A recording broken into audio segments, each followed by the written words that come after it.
What's up, wrenchers? It's your boy back again. Today we were doing the exhaust side, and again we're just doing some port matching, but this one is the one that's really going to matter. The intake side is kind of meh, because air is going in, so you don't want to have things that, have a lip, because when it hits the lip, that's when it creates turbulence and things of that nature. But on the exhaust side, this is where we're going to see the most performance improvement, because getting air out faster when there is boost is going to help the turbo spool up. It's going to help relieve any back pressure. It's going to help relieve any turbulence within the exhaust. It's just going to make everything flow a whole lot better.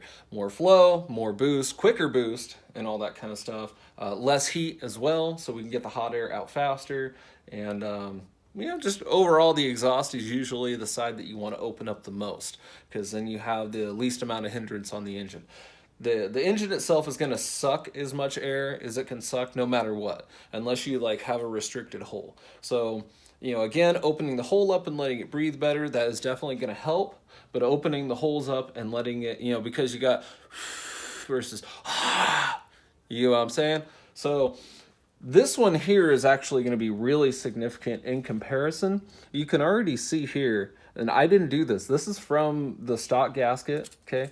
And I'm going to stick this on for you. And I really like that the stock gasket is actually an MLS. That's pretty cool. So normally, you would hope that it would sit up here like this, but even if it sat dead flush, let's see, just like that right there, there's still a whole crap ton of head material that is in the way of this, just the stock gasket. Okay, and you can see that's really apparent when we take the gasket off, and you can see the carbon impressions are still here. This is not from me using the pen. And so this alone is going to be huge. And because the head thickness is right here, it doesn't dip down or anything crazy. So we do have a lot of material we can remove safely without worrying about the head cracking or something like that from heat. Because with this, eBay log turbo manifold, it is definitely going to get real hot on this side. Now, you can see it's black from a lot of carbon there. It's actually not as bad as it looks. Ooh, that's a terrible sound. But it's really not. It's just kind of a very, very thin layer. It's going to appear there no matter what. Even if I clean it up right now, it's still going to be that way. So I'm not really super duper concerned about it. I have already soaked it in the solvent tank. I have gone through and scratched a bunch of the real thick debris off. And that's not going to change a whole lot. So what I'm concerned about is, if we can, I'm not sure that I can get away with doing this, but the ports on the turbo manifold are huge, huge. It's a hot dog in a hallway compared to these tiny little ports right here. And how we know that is, you can see there, this is the side, see the black here? That's the side that faces the turbo. And you can see that is just a lot. Now, my worry is that we got some areas like right here where the gasket would get kind of thin. And I'm afraid that, I'm not sure how I feel about removing that much material. And normally the gasket does hang down like this, mainly because, when you put it in, gravity's holding it down. And it'd be real difficult. There's very little space right here where you could get your hand up underneath, put that up like that, and while you're tightening everything, and then actually hold that material up. And so that's why you can see where the carbon impressions are black on the bottom. So really my first thing that I'm concerned about, let's see if I can get this off. The MLS does make it kind of a pain to get off there. So my first concern is opening these ports on the head itself and allow the head to breathe a bit more. And then if we can get away with it, and the reason why, and I'll see if I can set the camera up to give you guys a better explanation of what I'm talking about. Is that good there? Yeah, that's good enough. Okay, so matching this up to the manifold here, and that's about how it's going to sit. And I'm matching that up with the impressions here. In fact, I got that backwards, don't I? No, yeah, no. Oh, that's right. This side sits on it. Okay, so it sits like that. There we go. So the problem I have with this here is, we're talking a lot. And you see how much of my finger's going in there? And you can see there's a lot of unburnt fuel. That was from the last time I started it. That was my own fault. But with this here, Let's see if I can get this head out of the way. There we go. The issue I got is there's just a huge lip everywhere. I mean, the turbo manifold, like I said, is definitely a hot dog in a hallway. So being that we have so much material on the actual flange itself, I'm not sure that I'm super duper concerned about it being able to seal on the head side here. But again, I don't want to take the gasket down so small. So before I go about port matching it to the manifold itself, which I may do, because think about, I mean, that's, probably maybe an eighth to, yeah, I would say around an eighth more flow, maybe even a quarter more flow, because it's like this, the sides are good. The sides are fantastic. You can see it's very, very little, I can barely get my finger in there, but the bottom here, I mean, that's just, yeah, that's a lot. So I don't know exactly how I feel about that. Let's see if I can get this stupid thing pulled out here. I had that in there to try, because I was going to leave the manifold on before. This was long before I actually pulled the whole engine apart. So I haven't really decided exactly how far I'm going to go on the gasket side here, mainly because, there we go. Because, I mean, that's a lot, but at the same time, it was flowing pretty good already. I mean, we made 18 PSI when I first put it on, and I had a bad wastegate on there. And I can see by where this matches up on the actual manifold itself, this is where the gasket was sitting at. It was sitting like right there. So, yeah, I don't know. Drop it down in the comments if you think I should port match the gasket itself too, or if you agree with me that removing that material is probably a bad idea. I think removing that much material is a bad idea. I really do. Because again, when we stick it on here and we're looking at this, make sure you got a good view. So yeah, that one there. So looking at it here, I mean, just like this one here, that's really thin. That's the only one that really bothers me, is that particular one. That's way too thin. And I'm not trying to do that. But we can see also where, it's rolling in the turbo manifold. That's only black like that because it's creating the turbulence inside of it, and it's not getting out of the manifold fast enough. So it's burnt it.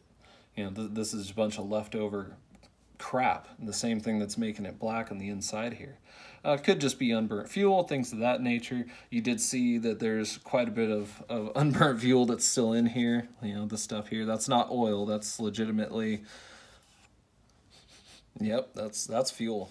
That's just unburnt fuel. So, which is my fault again. I did some stuff toward the end there that kind of screwed some things up, and it was not happy with me at all. That was actually my tune that screwed it up. That was because my laptop died, and it died in the middle of tuning, and it screwed it up. I'm not sure why, but it did. And yeah, I did get that all fixed up though. You can see in one of my tuning videos where I was talking about how to set the map up. But anyways, get back to this at hand. So, like I said, first things first is we get this off, we get the grinder going, and we'll take out this stuff here and kind of see how we like the porting there. I really don't think I'm going to mess with the top too terribly much. I don't know. I mean, I don't know. With the gasket sitting down like that, I mean, yeah, I don't know. I really don't. I think it'd be fine, to be completely honest.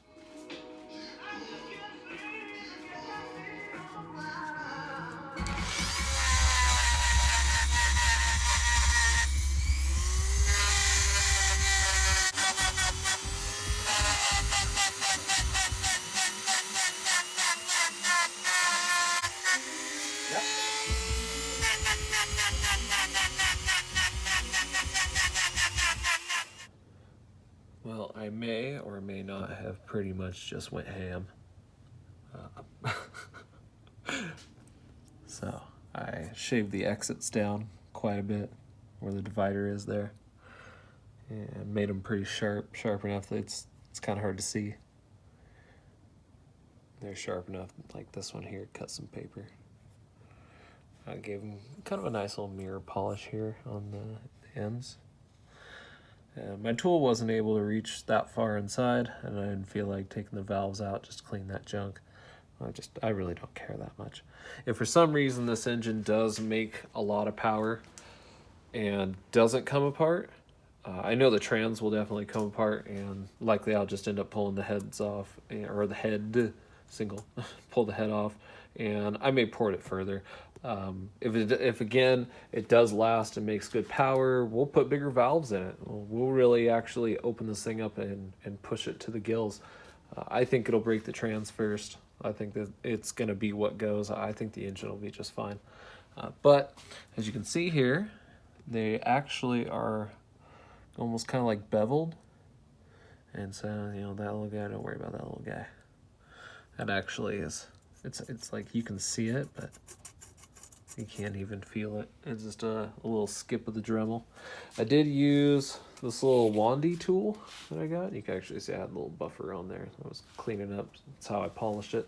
And I just actually used some of the scratch remover there. But hooked it up to my Dremel. And this is actually a neat little tool that I had got when I bought one of these tool cases right here. I bought those both off the internet, and they already had tools in them, and this was one of the things it came with, which is neat.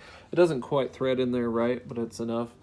You can pull this out, and the little cable, let's see if I can, so you can pull it out, and see there's the cable itself, and then it just, you know, just feeds right back in there. And I just got it to thread onto the top like that, and just kind of left it there, so it's got, you know, at least like a dust cover on it.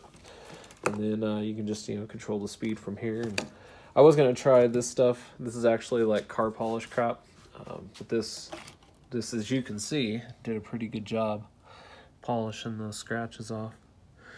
And then, you know, I got in there the best I could. Doesn't look bad. No, not at all. So the nice thing is rather than completely opening it up to being exactly the same, I gave it like an exit ramping here. You can see, I mean, it's real smooth right there. And I bolted this down.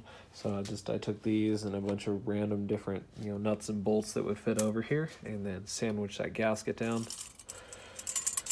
If I get it off, hey, there we go.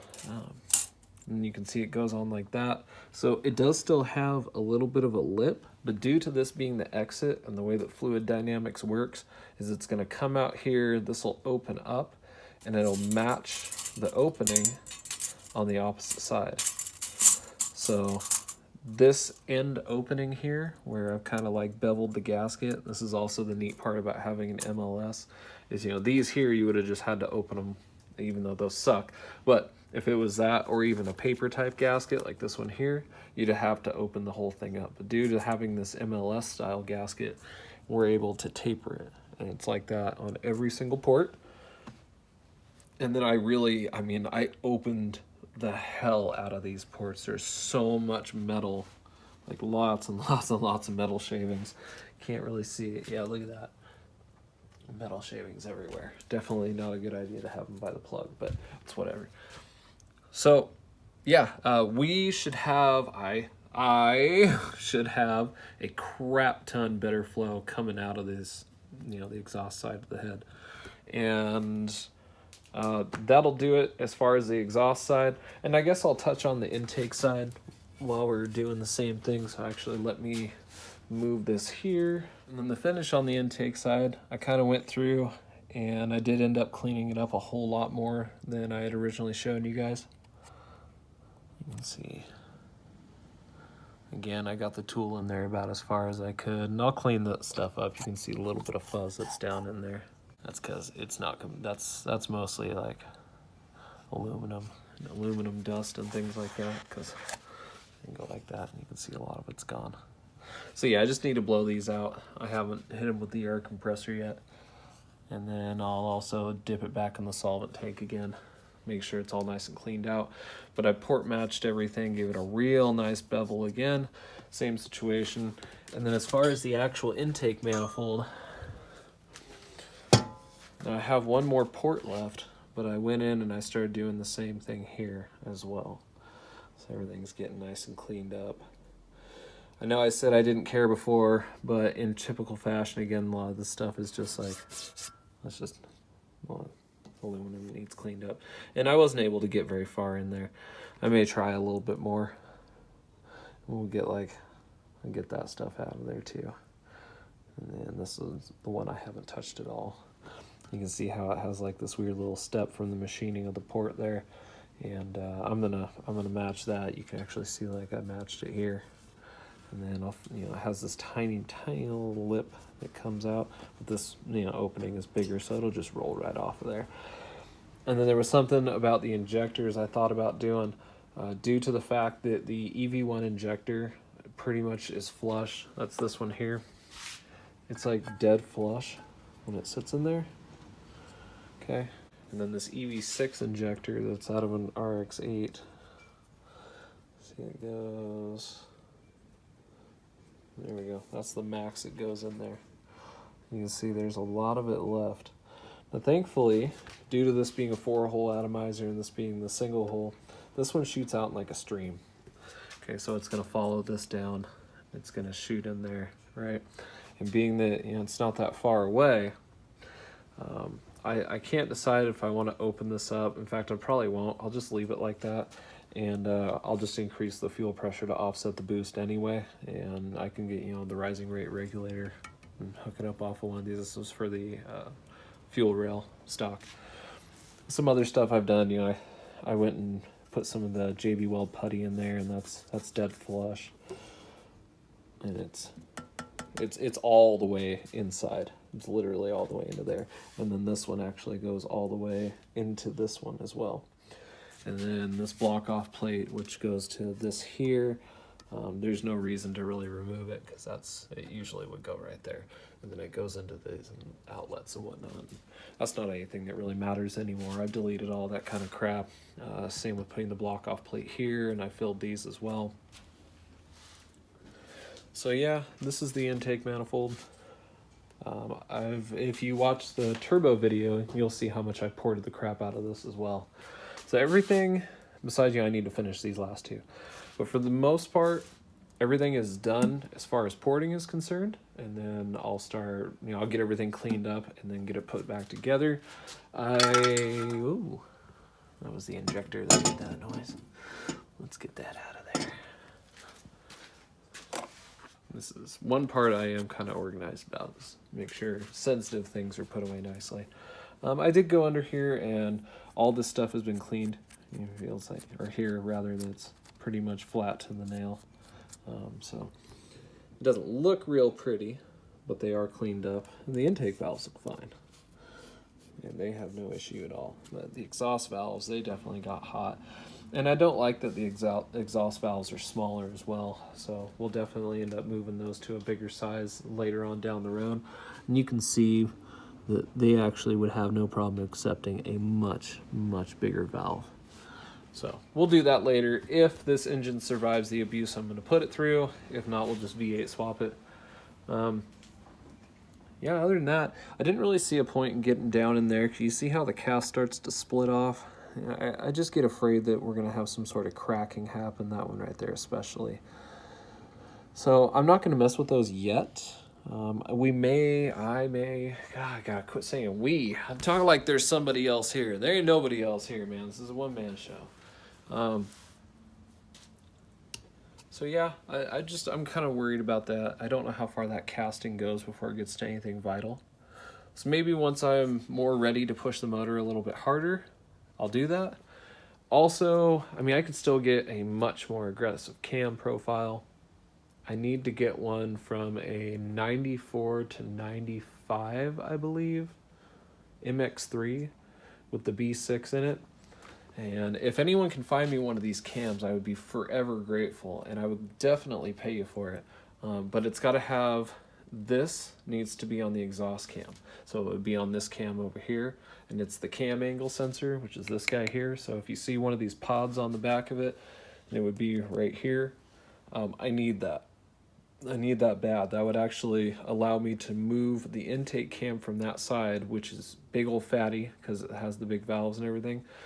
So there's a bit more duration on it. And it would let me put like a 250 255, I believe, cam on this side. And this one here is actually really puny. It's like 230 or something like that. And I believe this one is 250 something stock. But due to needing to have this cam angle sensor so that we know where the cam is, so that we can relay to the ECU the position of everything, because you got to have some sort of cam position sensor, and that's what this basically is a cam position sensor. Due to it being keyed only one direction, it only goes into the back of the cam one way. You can see this slit is slightly offset. So yeah, take these off. I'll get everything cleaned up because there's a lot of metal shavings, and I don't want to worry about it getting inside of these because these don't have bearings, and so these are something that you do need to make sure are completely cleaned out. It really won't be that big of a deal. I do already have the schematic ready, so I know exactly what position that goes, and I'll just do a quick video. I won't include it in this one, but I'll do a quick side video that just shows how to remove and then how to put the cams back. That way that is out there for everybody, and it'll be simple, nothing extra. No, hey guys, it's me. It'll just be, this is how you take it off, this is how you put it back on, and finito. So that's it for today. Thanks guys, I appreciate y'all being here, and hopefully you're enjoying watching this engine get ready to be built and brought to life. Pretty excited to push this thing and see what breaks first. Is it the engine or the trans? I kind of want to start taking bets. So if you got this far, definitely throw it down in the comments. What do you think? Do you think the engine's going to survive? I think the engine will be fine. I think the 5-speed's going to give up. That, or I'm going to feed this thing with too much boost and it'll lift the head off, and we need to get head studs for it rather than using the stock head bolts, which again I've heard are fantastic. I've heard that they actually hold 18 no problem, which I have pushed 18 on the stock head gasket and everything. It looked like it was about ready to pop, but it's whatever. We will know for sure now, because again, we have the Cometic right here. You know what? Let's pop this open real quick and take a look at it.